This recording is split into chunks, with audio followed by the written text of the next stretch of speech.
करुणापूर्णसुधाब्धे कबलितघनविश्वरूपकिरणावल्या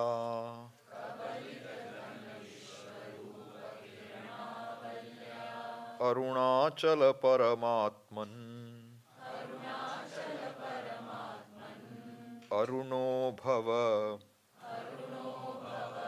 चित्तकञ्जसुविकासाय ॐ सहना भवतु सहनौ भुनक्तु सह वीर्यङ्करवावहै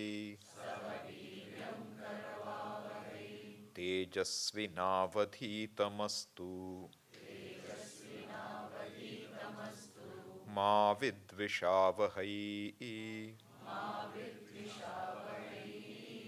ॐ शान्ति शान्ति शान्तिः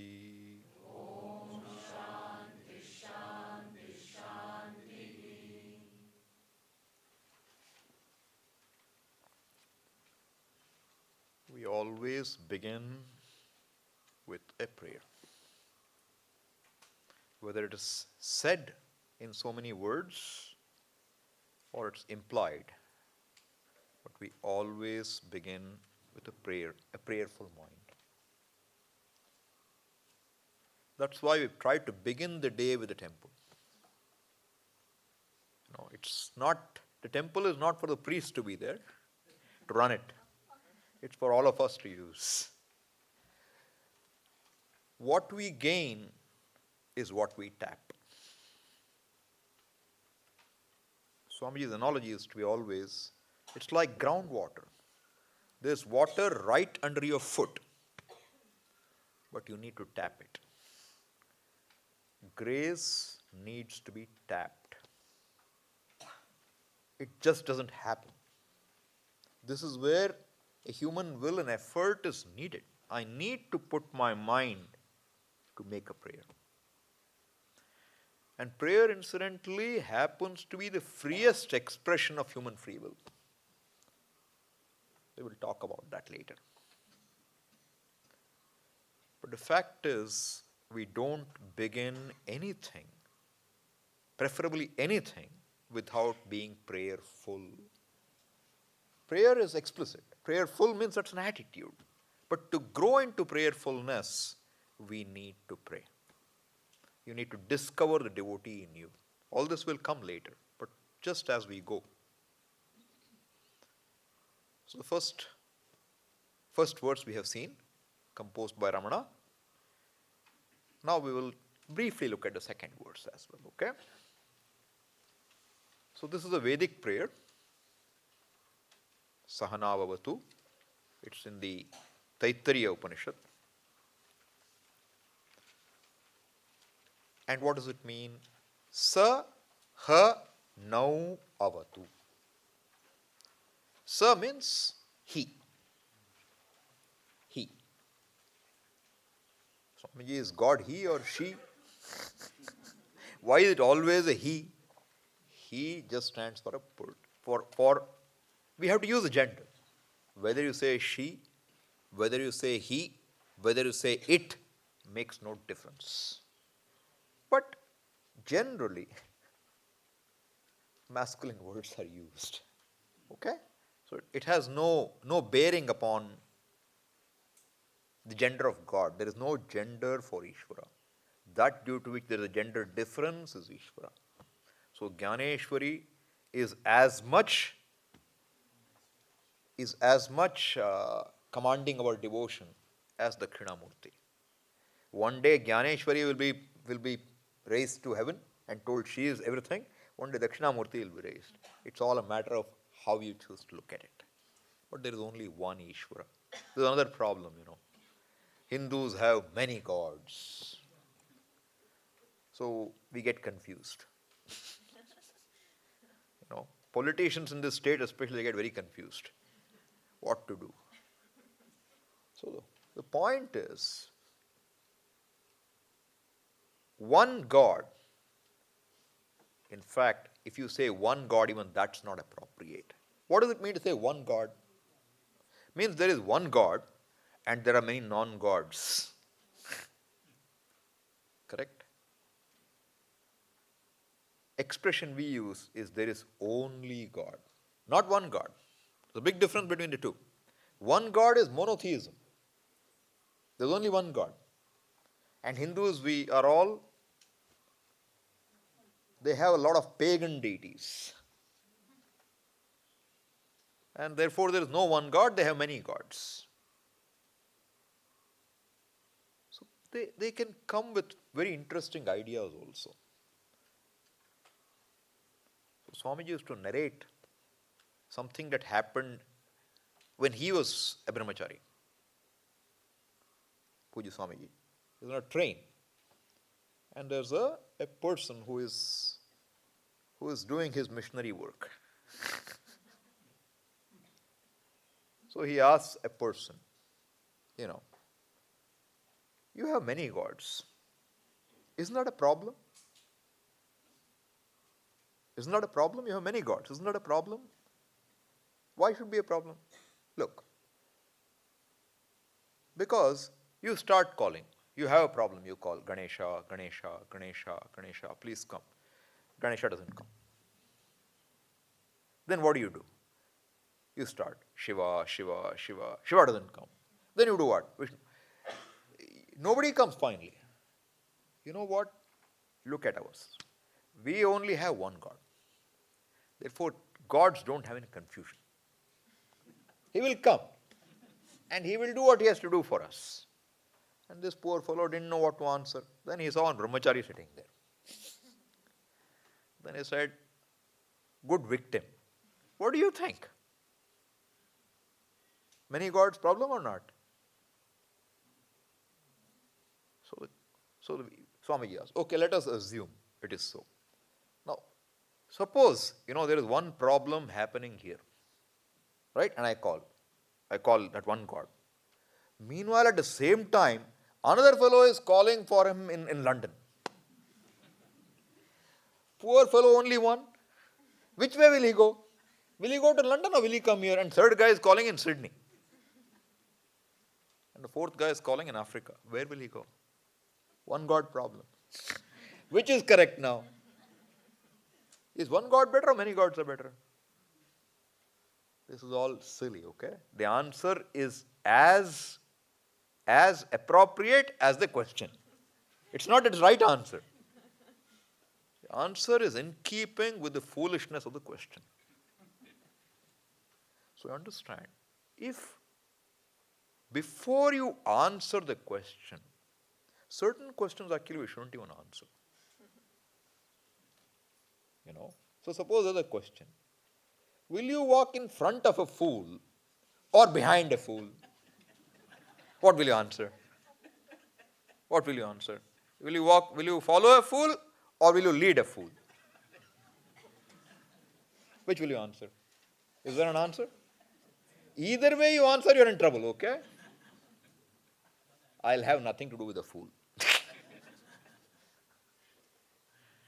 So I'm just saying, these are all small, it seems funny and simple, but the fact is, certain things, questions can be framed in such a way that there's a no-win. We should be alert. Question itself has to be questioned. So anyway, for us, when we say all that is here is Ishvara, means there is no separate entity called Ishvara. Therefore, I can look upon this leaf and say Ishvara. Not only Bilva leaf, any flower, any plant, anything is an altar for me. If it is understood that all that is here is Ishvara. Suppose I want to get your attention. Do I have to call you alone? Can I do this? Yes, I can. Can I tap you on your shoulder? Yes. Can I tap you on your foot? Yes. I can do 100 things to get your attention. Do I have to give a whole body massage or what? Like Ayurvedic oil treatment, Whole fellow. Only, oh, you're calling me? Is that how it is? If this you understand, then to invoke, suppose you are called different names. Many people have one name at home. What's your name at home? What's his name? Sarabjit Singh. What's he called? Bittu. Delhi. So you have names like this. Guddu, Bittu, Pinku, some name will be there. And that's how, in South it's there. It's not uncommon. That name won't be known outside. Someone suddenly will call you and you will feel very embarrassed. In front of everybody, my mother called me with my nickname. But you answer equally well to both or not? You do. How come you identify with both names? And many a time your school friends have a separate name for you. That name is very unique. And you enjoy that name also. Because you call the other fellow with their nickname. Do you have a problem of confusion? Who is he calling? Me or somebody else? You don't. You identify.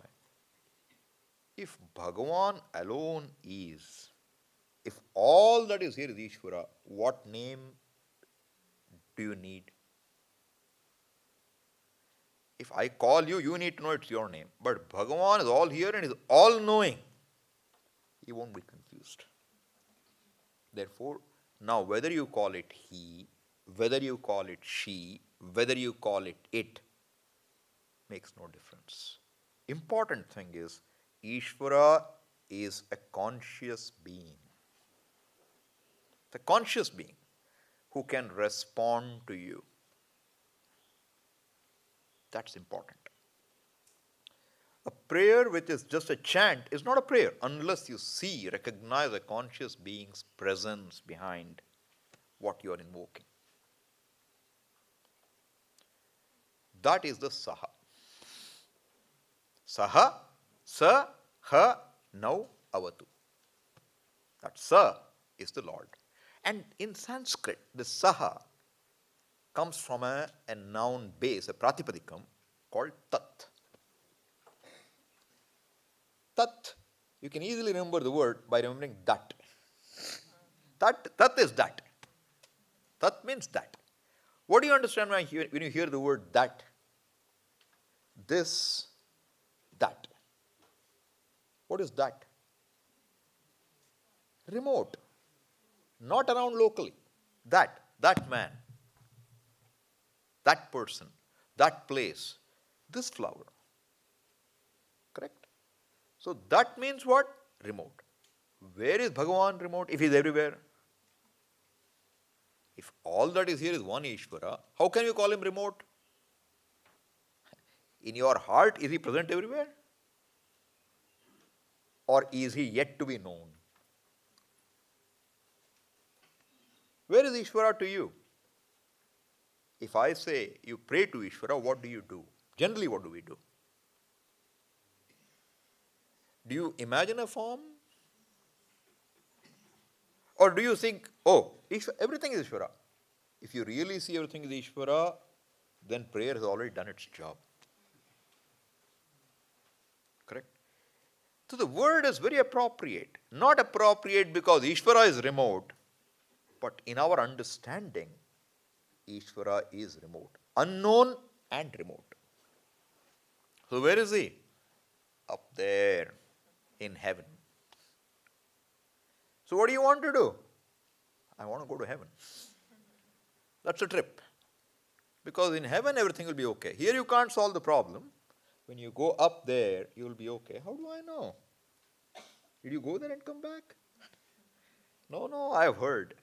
Somebody revealed it to me. That when you go to heaven, everything will be wonderful. So now, like in the bus stand, you have people calling. You go to Coimbatore bus stand, he'll be calling out. What will be calling out? Sela, Sela, Sela, Sela, Sela means Salem. Bus. Whoever wants to come can go and get in the bus. Who will get to that bus? Whoever wants to go there. Another will be Bangalore, Bangalore, Bangalore, Bangalore. Everyone can go on their own bus. All right? Like that. Heaven, heaven, heaven, heaven, heaven. Whoever interested will go. But are you interested? To be interested, you must know what heaven is. Do you know it for a fact? We don't have a problem with heaven. We only say, even if you go to heaven, wherever you will go, you will come back. There is no one-way ticket. you will come back. There is no permanent residence in heaven also. We only give you temporary visa. Wherever you go, you come back. No citizenship. But we don't know what is Ishvara. And therefore, we believe Ishvara means we impute something. You imagine something. And the imagination can have some basis. You can't imagine Ishvara. It's not convenient to imagine Ishvara in the form of a human being for some people, some theology. So what do they say? Thou shalt not worship an image, actually. An image should not be worshipped. Why? Because Ishvara is formless. What are we saying? All that is Ishvara. Is he formless or formful? It is a trick question, okay? It depends on what you look at. It depends on how you look at it. We'll talk about this further later. But the whole point is, forms cannot be there except if there is a formless. We'll prove this. There cannot be a form unless you accept a formless. So the formless is our reality, but we have no difficulty with the form because every form is an expression of one formless reality alone. If it's a formless reality, how are you going to know it? What's a form? What do you think is a form? Whatever you can objectify is a form, not visual alone. A sound is also a form. A taste is also a form. A touch is also a form. Anything that you can objectify is a form. Okay? So suppose something is formless, how are you going to know it?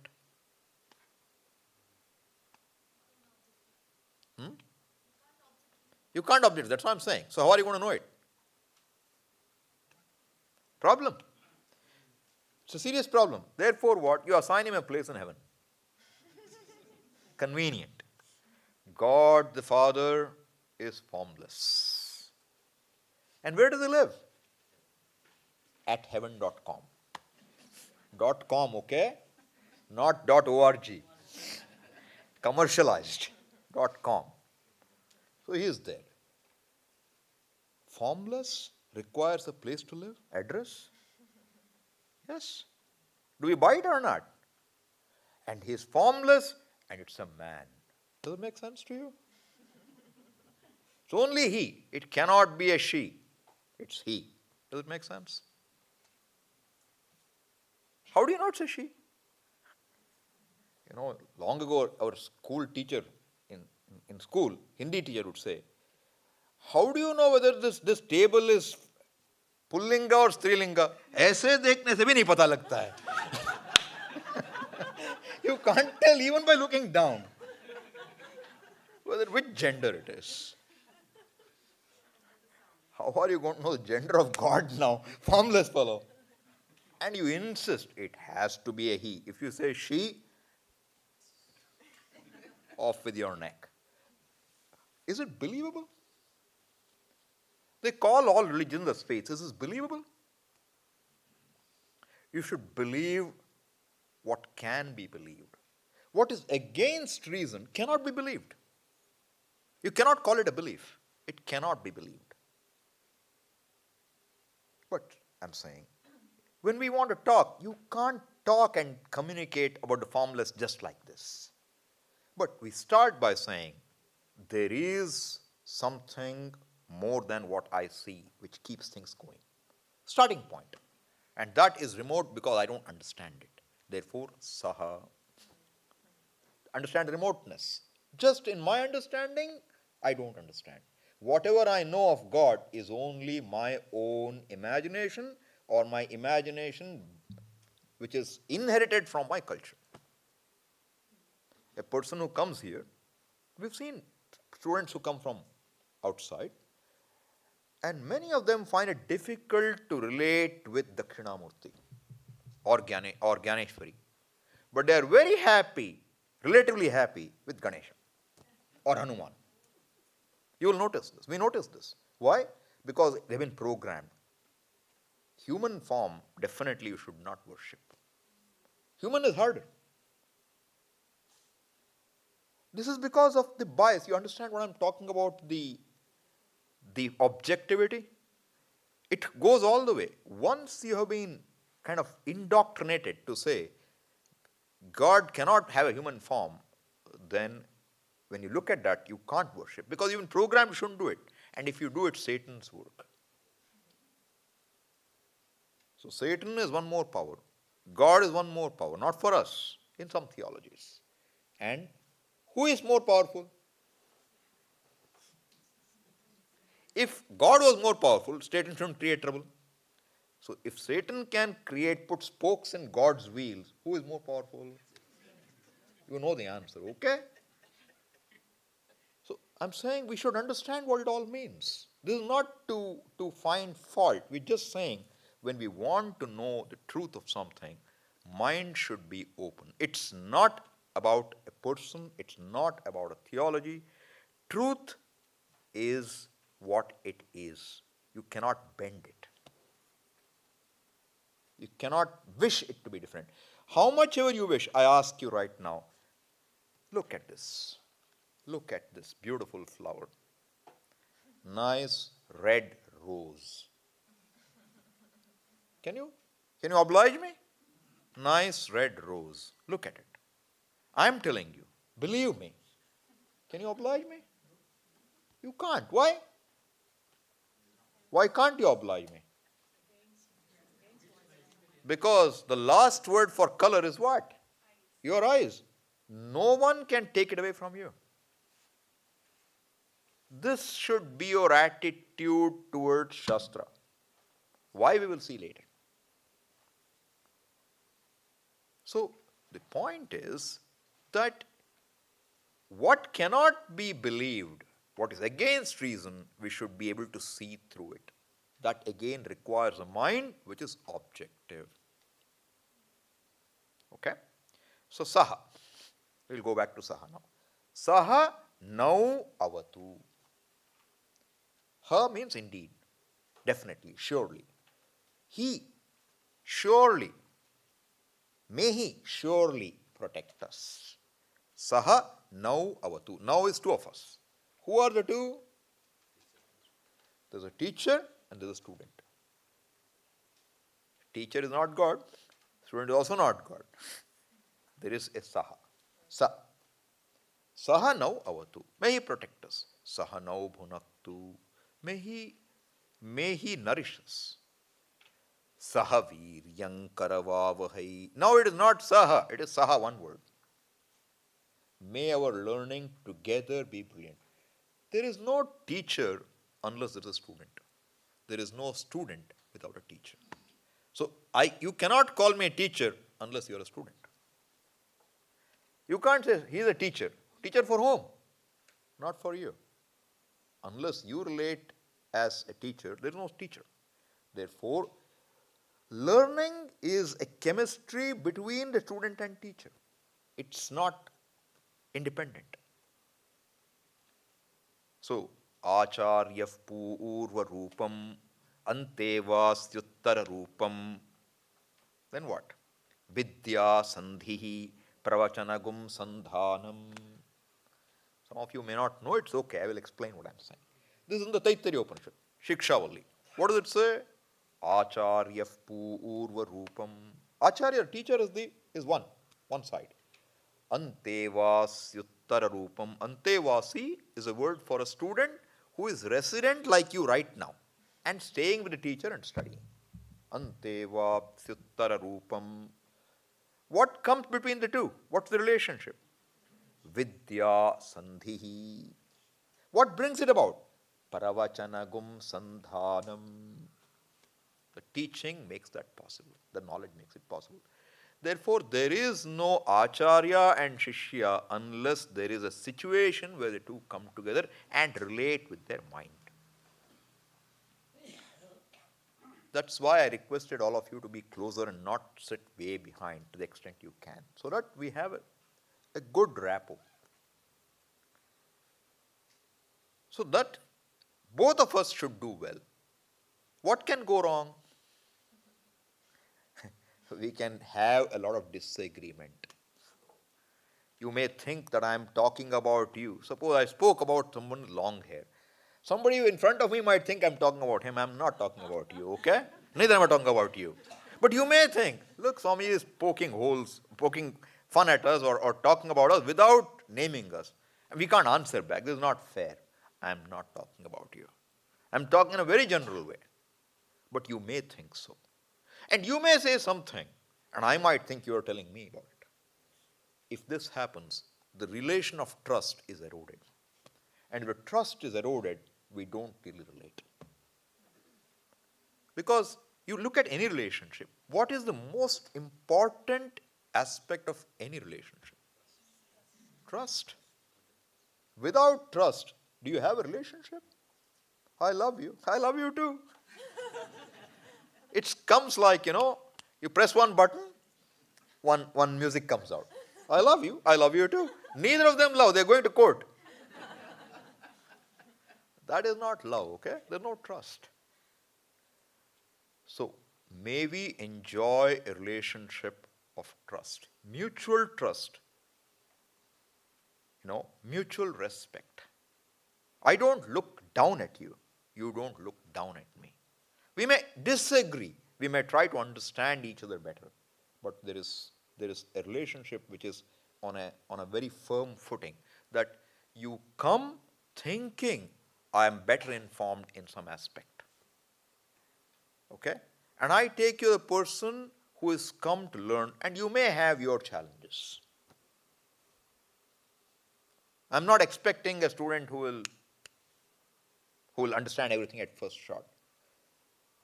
This also is, you can observe, are we objective on here?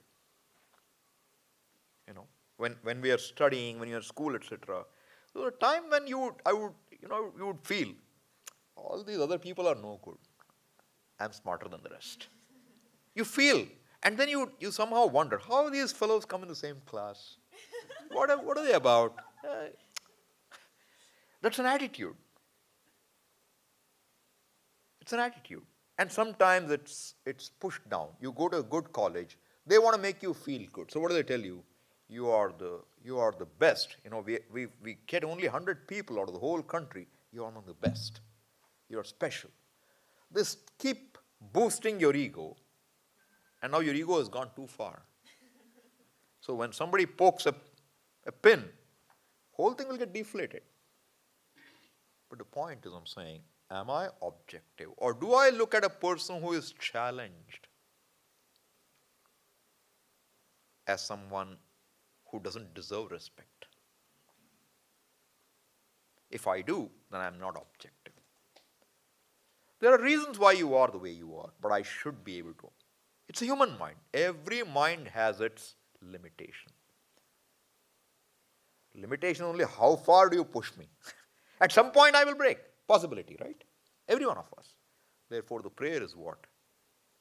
May we not end up disputing, quarreling with each other, even on account of unconscious manifesting. Ma vidvishavahai. Because that you cannot control. Unconscious means it throws up something for which you have no valid reason right now. So somebody says they had a problem, and they'll say what? You are my problem. You caused the problem. Not true. But that's how it feels. You have no space to see that there is not a problem. Only after several therapy sessions, you get some space. And you say, oh, correct? That can happen.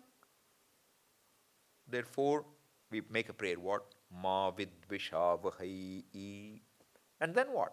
Om Shanti Shanti Shanti. What does Shanti mean? Peace. So what's the translation? Peace, peace, peace. Does it make sense to you? Do you understand what it means? Om, peace, peace, peace. But this is a translation normally you find in any book. What does it mean? Suppose I want a glass of water. What do I tell you? Glass of water, glass of water, glass of water. 3 times? Do I do that? Do you do that? Sometimes you may. Suppose you feel very obliged when I tell somebody, thank you, thank you, thank you. That you can hear. But everything repeated 3 times like Ghanapatha? Veda you have a Ganapatha. So you would say, Rudram, Rudram, Rudram. You do all this. It is not like that. So why do you say Shanti 3 times? And what is Shanti first? What does Shanti mean? What does peace mean to you? Is peace something you create? Do you create peace? Harmony? Do you create? What do we create? Right now. Maunam. Is there peace or not?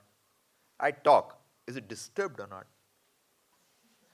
The quiet. Is it disturbed or not? So, what do you create and what is the normal state? Normal is peace. Disturbance comes from here. Comes from here because I can't accept my own mind facing the world in certain situations. And if I had a say over my mind, I would have always remained peaceful. Right? You just make a wish, I want to be peaceful, and you remain peaceful. Is it possible? Is it your choice to be quiet, calm, relaxed, stress-free? Then so many stress management workshops would collapse, okay? So why is it not possible? What is stress? All of you know what is stress, right? What is stress? What's the reality of stress? A non-acceptance of a fact is stress. Is it not? You just don't accept something. And if you don't accept it, what happens inside? And if you repeatedly bring that up, that is called stress. Is that peace? Does stress and peace go together? No. Now, what gives you stress? What gives you stress? I have a bad headache. I've been suffering from migraine from childhood. Does it stress me out or not? And the doctor tells me very nicely, you know what? You should stop worrying about your headache. That's a reason why I tell him, you give me some medicine, it will take away the headache. But he wants to program me and says, you know what? The problem is you don't give up this. You have to let it be. How? I have a headache, your medicine should cure me. It takes time. You have a chronic problem.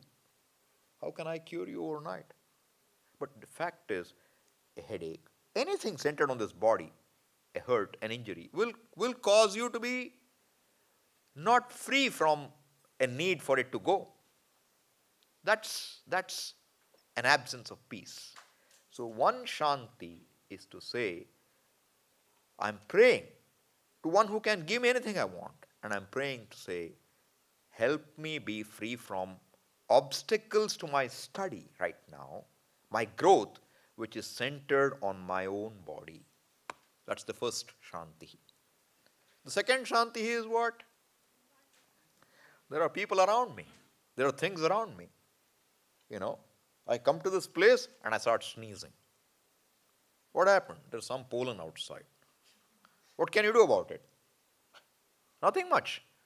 So I'm praying that, may there be an absence of obstacles centered on things around me. And then the third one is what? You wanted to come, but the cyclone knocked out the airports. What can you do? What can I do? Nothing in your hand.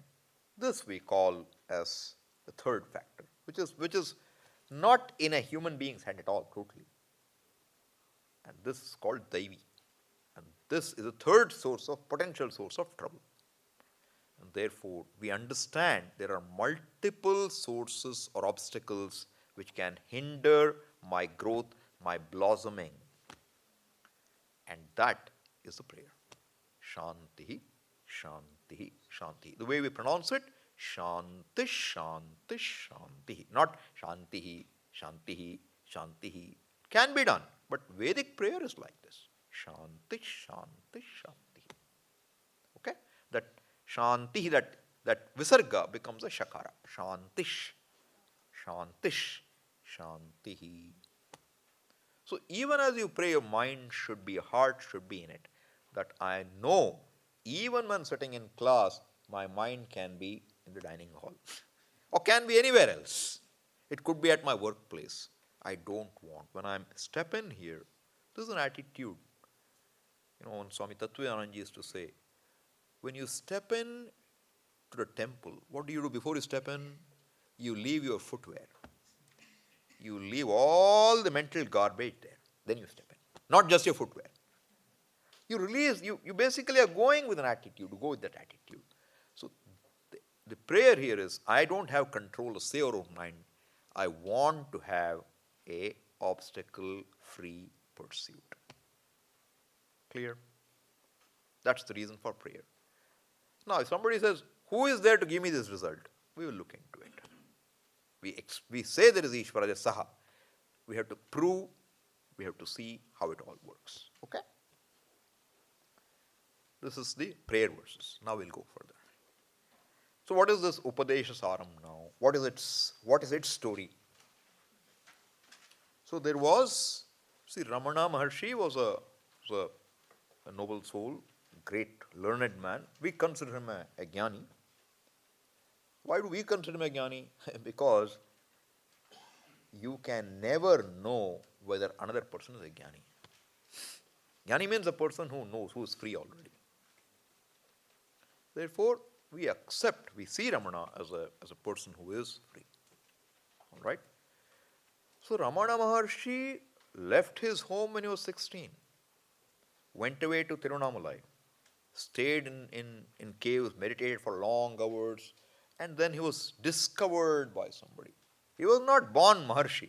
His name was Venkataramana. Probably Venkata was dropped, so he became Ramana. And that stuck, Ramana.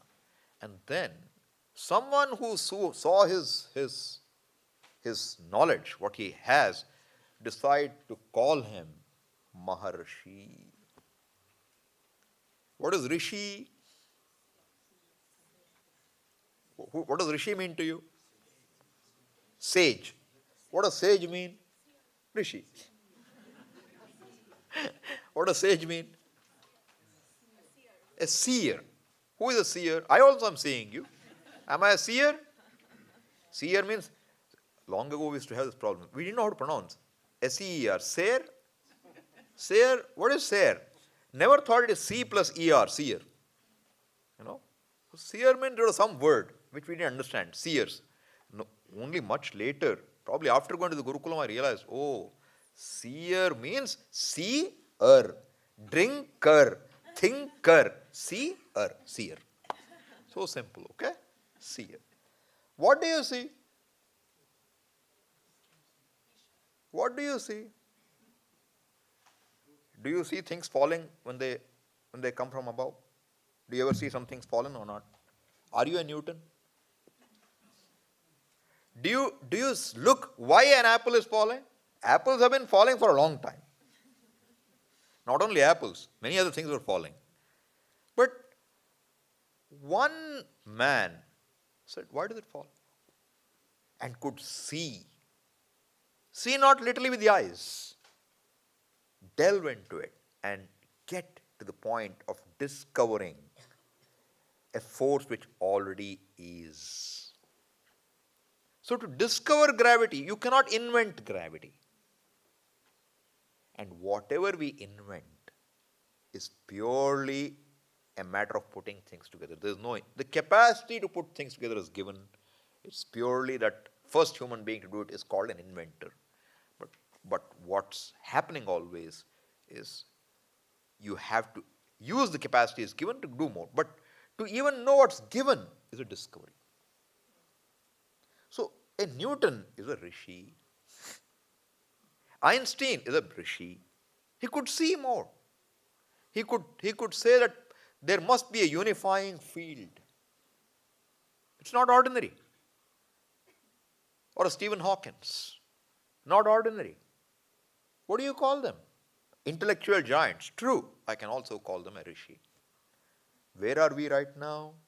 What is this place called? Arsha Vidya Gurukulam. Not Arsha. Arsha Vidya Gurukulam. What is Arsha? What pertains to a rishi is called arsha. Rishehe idam arsham. What does it mean? This knowledge is the knowledge which came to us from rishis. And who is a rishi? One who sees. Sees what? Sees much more than the voice, what the perception and inference can reveal. Therefore, it's called a seer. How is it revealed? How is anything revealed to you? How did it get revealed to Newton? How did it get revealed to Einstein? Everybody doesn't get it. There's a difference, but that still is revealed to you. Possibility is revealed to you. You see something more because of some reason. You are equipped. It's like, do you hear noises here right now? Sounds? Do you hear any sounds? Other than the fan? Any songs, music? No. Suppose you switch on an FM radio. Will you hear it? A radio. You will hear it. Why? Why don't you hear it just now? Because we are not FM receivers. Right? You need a radio receiver to receive the radio signals. Similarly, I guess we are all equipped differently. So some people will tell me, Swamiji, this temple is so nice. We get very nice vibes here. Anybody like that here now? I'm sure there are some, okay? Or in the Adhishthanam you get nice vibes. I have never understood what vibes are, okay? I can't vibe with that. So the point is, we are different. You can see that, I'm just saying it's quite ordinary that you go somewhere. And there are people who told me, and I have seen this firsthand. First time I went to Ramana Maharshi's, place, I had been told, you should go and sit in that hall where Maharshi sat, and you will see that you will be enveloped with peace.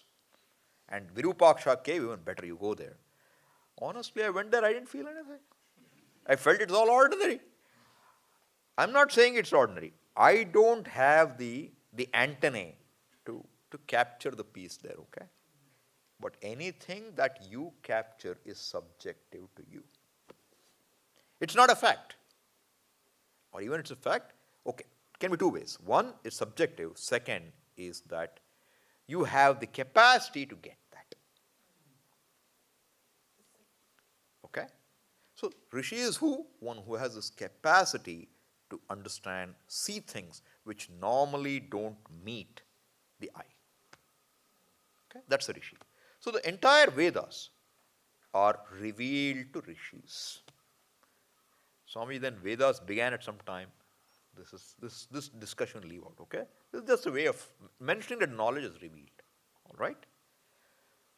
And that revealed knowledge, one who has called a Rishi. So, Arsha Vidya is that Vidya.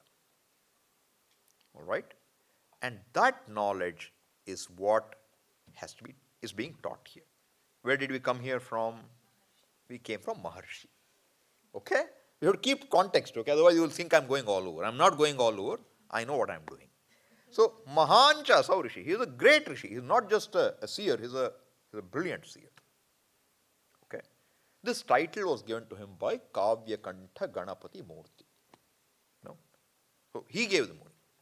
He called him, let's call him Maharshi.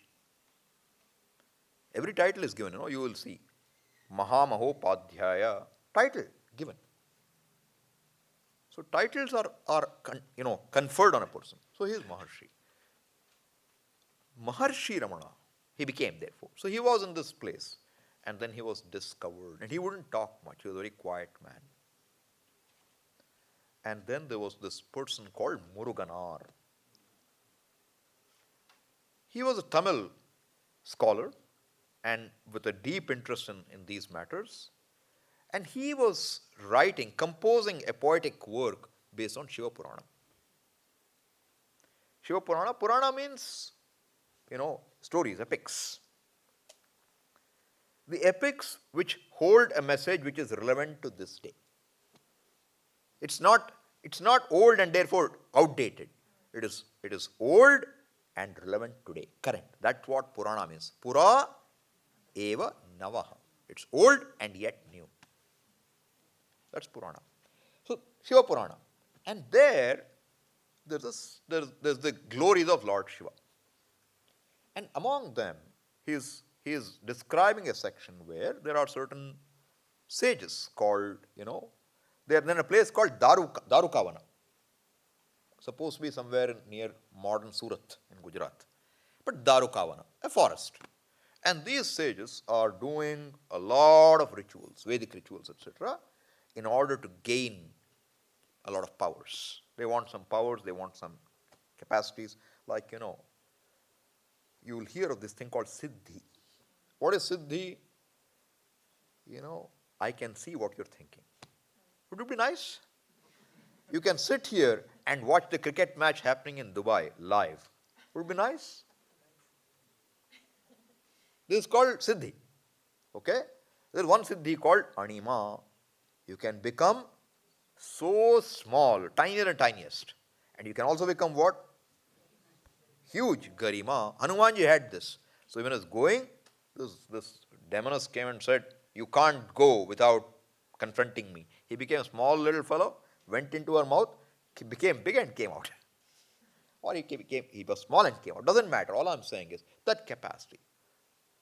So then you have this capacity to see what's happening in everybody's mind. These are all powers, okay? Not ordinary. Vedavyasa blessed Sanjaya with what capacity? He is sitting in Hastinapura, miles away from the battlefield called Kurukshetra, and he could report, aankhon dekha hal, commentary of what is happening in the battlefield. Not just what's happening in the minds of people in the battlefield. There is fear in the mind of Dhartarashtras. All this he could see. How? Vyasa blessed him. How could Vyasa bless him? He can not only have the capacity, he can also pass it on, lend it to somebody. This is called Siddhi. So these rishis are also wanting some Siddhis. So they are doing some rituals. Meanwhile, Parvati and Shiva are having a conversation. This is a little extra, okay? So Parvati said, Shiva says, look at these guys. Always doing some ritual or the other. She said, why don't you go and teach them something? What? They're your devotees, right? Help them. Okay, I will go. So Shiva decided to come down. And when he comes, he needs some help. So he got Vishnu along with him. Vishnu has a beautiful girl, Mohini. Name Mohini, see, without even the story. Have you seen all these Panchatantra stories? The names are very interesting. Name will be Durbuddhi. Durbuddhi means one who has a mind which is not very clean. Okay? Another friend will be Subuddhi. These are kind of names in Panchatantra. It will be a name of some frog, some bird, but the names are all very meaningful. Mohini means what? One who entices you. Whatever entices you, okay? Man for a woman for a man, doesn't matter. But here, presented as a woman, Mohini. So Vishnu comes as Mohini. Shiva comes as a bhikshu, a young brahmachari who is seeking alms. Bhikshu. First, Mohini comes to the scene. Stage 1. Scene 1. Mohini enters. All these fellows are doing swaha. They hear some nice music. They look, eyes go there only. They are unable to take their eyes off. Then she starts gawking around. They all walk behind. Pied Piper of Hamelin borrowed from us, okay? We are the first ones to have all these stories. So what, brothers, sisters, uncles, wives followed the piper for their lives. Brown rats, grey rats, tawny rats, all these we read in school. All kind of rats were following. Whole rats followed him. Why? Because the music was so enticing. That's how in Krishna is presented. When he plays his flute, everybody goes. So it's not unheard of. You are held in a trance as though. So all these fellows who are doing their yajna, they dropped it and just followed him as though they're hypnotized. After a while, Mohini vanished.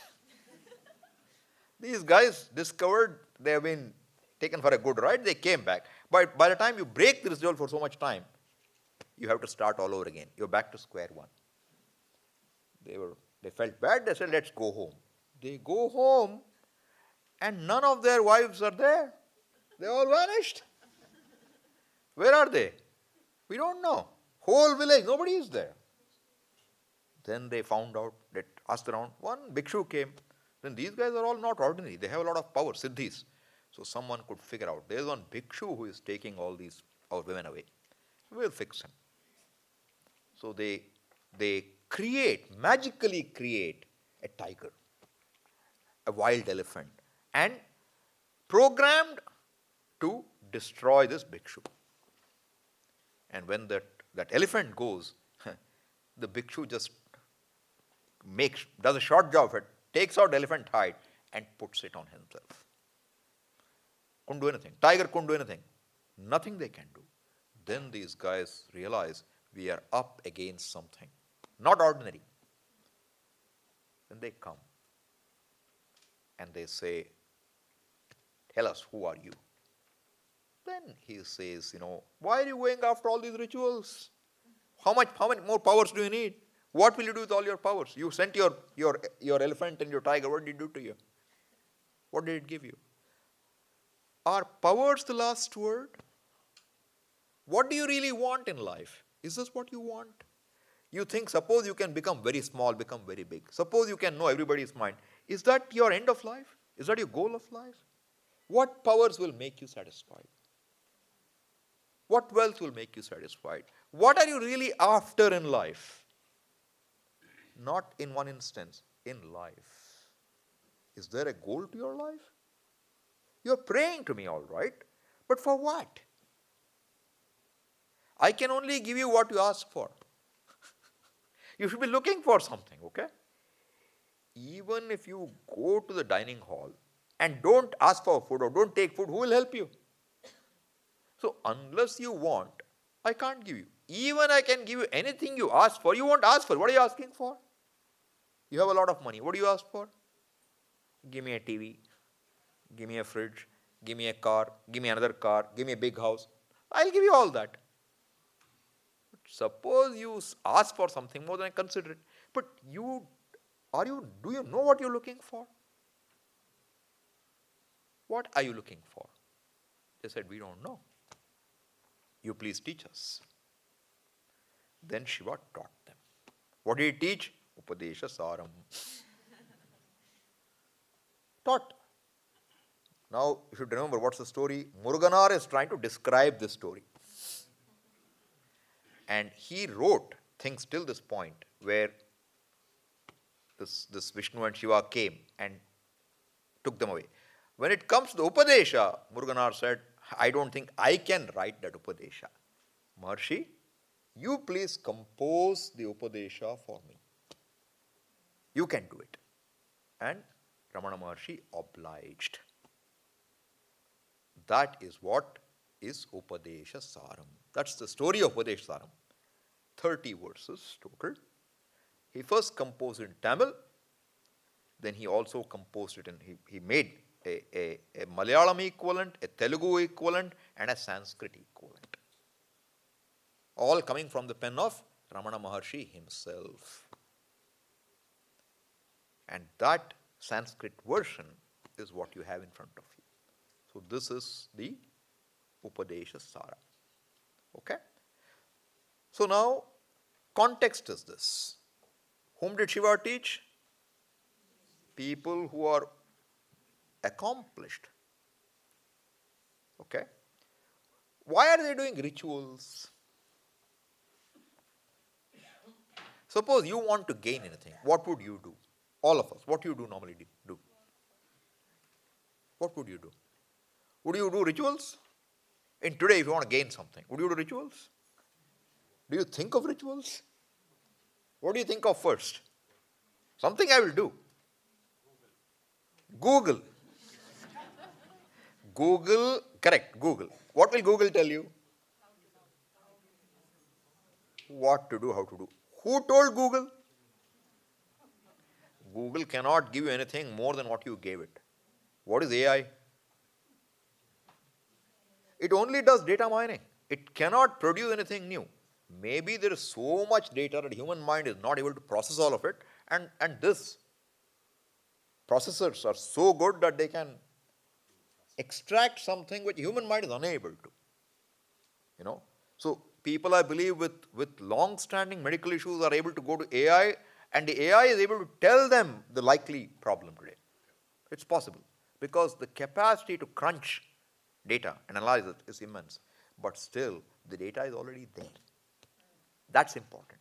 So Google can only tell you what's already there. It cannot tell you anything new. You don't know, but it is knowable by a human mind. All right? The question is, what is the human life? What should you want? Is there a goal to life? What is life? Which Google will tell you. The question is, Shiva has come, why? These are all, who do we call these people? We call them rishis. If he is rishi, he should be able to see. Unable to see. How did they become a rishi? Because they were told. Who told them? Somebody who knew. How did he know? Because he was told. Who told him? She told him. She, okay? How did she know? Because her guru told her. When did the first guru come? Who is the first guru? Shiva. As Dakshinamurti is the guru. How did he know? If he has to be taught, you are in trouble. If the first fellow has to be taught, you are in trouble because then you have a problem of regression. So this is the teacher. Now Ramana has to write. Right? And why? I started with saying, why would you think of ritual? So why would you go for ritual? What's a ritual? What is a Vedic ritual? Ritual means what? The word ritual, how do you translate it?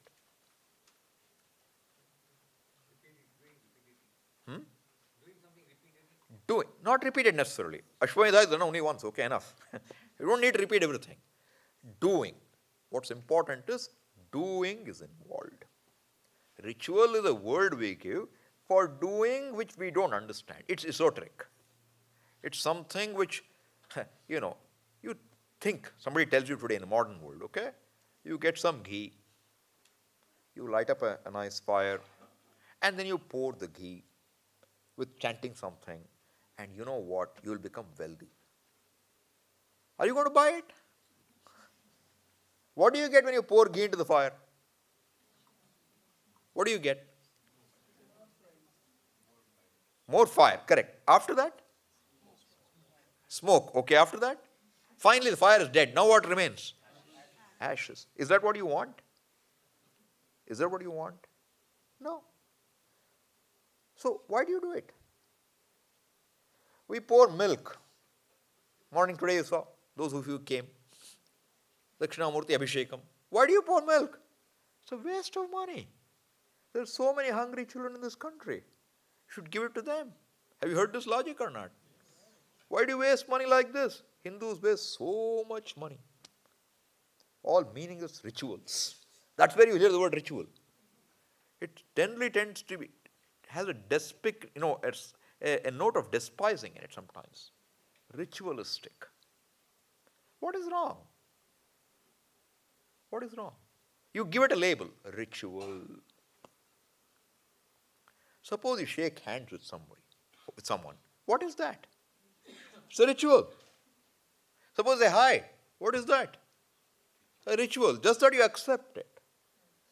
You say, Om Namo Bhagavate Rudraya. You don't accept that. That's the problem. And you label that as a ritual. And you say, these are all not useful. How do you know it's not useful? How do you know? How do you know whether this is the first birth or the last birth or there are many births? How do you know? How do you explain the difference that you see between all of us? How do you explain it? Why are we different? Is there a reason or is there no reason? What do you think? Should there be a reason or not? Suppose I argue there is no reason. What does it mean? What does it mean to you? Things can happen for no reason. Let us say. Okay? Then whatever happens can unhappen again for no reasons. Can you solve a problem when you have no reason for anything? Suppose you go to a doctor and he doesn't know what you're suffering from. He gives you some medicine. You get okay. Do you get okay because of medicine? Would you go to a doctor to give you medicine without knowing what you're suffering from? Why do you go to a doctor when you have a problem? Because you believe your suffering has a cause. Why do you go to an astrologer when you have a problem? Because you believe your suffering has a cause. Why do you go to a politician when you have a problem? Why? Because you believe your suffering has a cause. You don't have connections in Ministry of Defense and Ministry of Home Affairs, etc. If you have them, then you can make things work. Yeah? Possible? So I'm saying, why do you go to anybody for anything? Because you see a problem you think they can solve or help you solve. Is that not true? Why do you study science? What is science all about? Because you believe everything has a cause. If you don't believe in causation, science has no place. But science begins with what? What is the basis for science? Objectivity. What is objectivity? Perception and inference. So, if I perceive something, you should also be perceived. If you can't perceive the same thing, we can't have science. Is psychology a science? How? You don't perceive the same thing actually. It's not exactly. That for a long time it was considered a parascience. It was not considered a science. Shrinks. Called shrinks. Because they're not scientific. But the fact is there, now you say that psychology is also a science. Why? Because there is something, there is an unconscious. Why there is an unconscious? Why do you say that everybody who had this kind of a childhood will have this problem? How do you say that a person with a drunk, alcoholic father would normally behave in this way? How do you know? How do you know? We studied it. You studied what is existing or you studied what is not existing? Existing. How do you know that by planting a seed, you get a plant? How do you know? You plant a bean seed. What plant do you get? Beans plant. Mango seed? Mango plant. Have you ever seen a jackfruit plant coming out? Why not? If there is no reason, a mango tree, instead of that, you should get a jackfruit tree. And in the same tree, you should get all fruits. Apple, mango, everything. Why not? Without grafting. Will you believe it? Why not? Because you say there must be a reason. So I'm saying, basically we believe there are reasons for everything. Yes or no? Then I'm asking, is there a reason why we are all different? Is there a reason? How are you going to perceive a difference? How are you going to know the cause for the differences? What will you observe? You only observe. Every human being's fingerprint is different. Amazing. How? Any factory which produces each model as a custom model, Ford or GM are known for what? Industrial scale, wherein everything is an identical Model T car. Everything came out as Model T, not a Rolls Royce, where every part has to be custom made. In India, till today, our doors and windows generally are custom made for a house, and therefore it's a lot of custom. If one window is not okay, you have to call a carpenter. Because nobody else you can't buy a window. You have to call the guy. Why? It's customized. And each door in the house is 1 inch here and there. And now, and you can't go for repair to a new carpenter because the fellow will say, I want only repair work. So the guy who gave you the door is the guy who services you. What's happening outside? How do they build buildings now? It's all prefab. Doors are doors, standardized. Windows are windows. If you want customized, you do it, but standardized. I'm asking you, who customized each finger? Who? And whether you standardize or customized, what is a creation? What is a creation? This clock, is it a creation or not? What is this creation? What does it take to create this? Knowledge. Unless you know what you're creating, you can't create. So every piece of it is somebody's understanding. First, there's a blueprint. A house is first a drawing.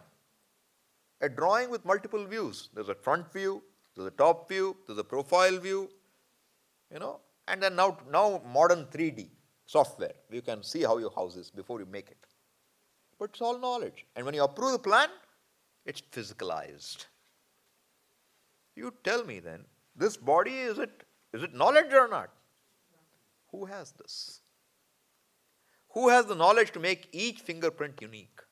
We struggle with Aadhaar and everything else, Because to identify a person uniquely is not ordinary. How is it possible? There is so much knowledge. So is there something more? And science has no access to this area. And what science cannot talk about, cannot talk about definitively. Science is based on perception inference. Therefore, what perception and inference cannot tell you, how are you going to know? If I ask you what is the goal of your life, you better know who you are. You better know what life is about. You better know how you came about. All this you need to know. And therefore, where do the answers come from? It cannot come from another fellow who is like me, unless he has a better source of information, not locally available. And that means of knowledge, which cannot be understood by your perception and inference, what it tells you, that means of knowledge is Veda. Therefore, Veda is a pramanam. Pramanam means what? A means of knowing. What's the means of knowing? That by which you know. Okay? What is this? It's a leaf. How do you know? Eyes. Suppose you close your eyes. I can feel it, Swamiji. I want to know the color of the leaf now. What's the color of the leaf? Green. How do you know? Any other way? You take any piece of knowledge, you tell me if there are two ways of knowing it. Any piece of knowledge. There's only one way. Only one way of seeing color, only one way of smelling a thing, only one way of hearing a sound, only one way of tasting something, only one way of a sense of touch. Is there a world outside of this? Take away these five senses. What world do you have? What world do you have? Huh? Dream. Okay. You have a dream. And in the dream, what would you see? What would you recognize? What would you know? What I already know. So how did you know first? How do you know first? By perception. Huh? By perception. But suppose you are born blind. Would you dream? I will still dream. How do you know? This is a speculation or knowledge? It could be a description from somebody that the leaf is green, and that's why I'm dreaming. Green. How did you get their perception if you are a different person? I would believe them. I'll tell you what, believe me, I have an elephant in my pocket. Please believe me. Will you? I'm a Swami, okay? I have a lot of powers. I have an elephant in my pocket. If everybody agrees to you, then I might take it. Which means you're going with the majority. Majority normally is fools. Majority only works for democracy. It doesn't work anywhere. In terms of knowledge, 1 million people said the earth is flat. Only one Galileo and Copernicus stood up and said it is not. Who won? You have a wrong basis to choose knowledge, okay? Knowledge doesn't believe on numbers. Knowledge is true to the object. Okay? So the point is, where were we? I was asking you, there is no way you have one piece of knowledge coming from more than one. I said, if you don't have these 5 means of perception, is there a world? Suppose now you don't have these 5 means. Suppose you just imagine you lost all these 5. Are you around or not? Knowing and ruing the fact that I lost all my senses. COVID, I lost sense of smell. Now I lost everything. And then you lose your mind thinking like this. But you are still around. You are still around. How are you going to know this you? Tall order. And how are you going to know why this body is the way it is? Who made this eyes and light? Who made the nose and smells? The two can't be made by 2 guys. Suppose one guy made colors and another guy made eyes. Do you know what would happen probably? They would never work. Therefore, you should understand, this cannot be from 2 sources. Then is there a source for all this? No, it's all just like that. Okay, your life is also just like that. Over. There's nothing to talk. But if you believe there's a cause, then there is a need for inquiry. All right? The relevance of Veda is it begins where science ends. Note. Veda begins where science ends. Swamiji, Veda is scientific. No. It is not scientific. It cannot be scientific. If it is scientific, we are in trouble. Which means you have 2 means of knowledge talking of the same thing. If the Veda says something which science reveals, we say the Veda is restating what you already know. Anuvadaha. It is not a means of knowledge. Okay. It's time now. We'll come back and pick up the thread in the evening. Om Purnamadav Purnamidam Purnat Purnamudachyate Purnasya Purnamadaya Purnameva Vashishyate Om Shanti Shanti Shanti Harihi Om Shri Gurubhyo Namaha Harihi Om